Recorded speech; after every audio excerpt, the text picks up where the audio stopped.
Holly and Scott McKhann with the latest on our big home transformation in San Clemente. A lot happened with Stucco, and Scott is going to give us all the details. Scott, take it away. Okay, so stucco. So the house got its first coat of stucco. You can see before that they did a ton of prep, putting up black paper and chicken wire, and they did a lot of caulking around any potential openings and make sure everything is super watertight. The watertight part of the stucco is the paper, black paper underneath. It's not the concrete itself. Anyway, so there's 3 layers of cement or concrete that go on the building. This is the first one. We got 22 tons of sand delivered. So they've used about half of it right now. 22 tons of sand.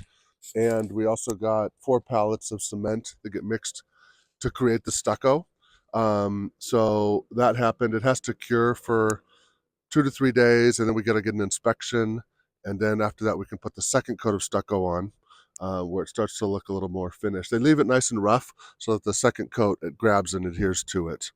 And then the other thing to show you out here is just the trash pile, which we empty the trash pile like all the time, and it just continuously grows. It's just unbelievable. But anyway, we also have some shower and tile work inside to show you, so we're heading there next. So here is one of the showers that we did. This shower tile is 16 inches wide by 48 inches tall.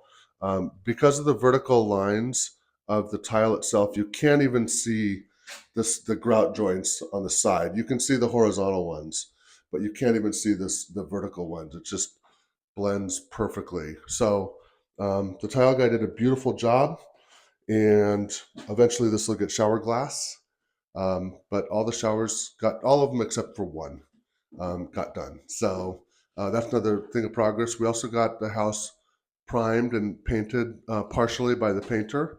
So he did 2 coats of priming on the walls and the ceilings, and then we'll do a final paint later after the flooring and everything gets in, because future contractor guys always put their hands on the walls and get fingerprints everywhere and dirt and everything. So they just prime the walls for now, and then they'll get final paint later. So that's it for this week. Stay tuned for future updates.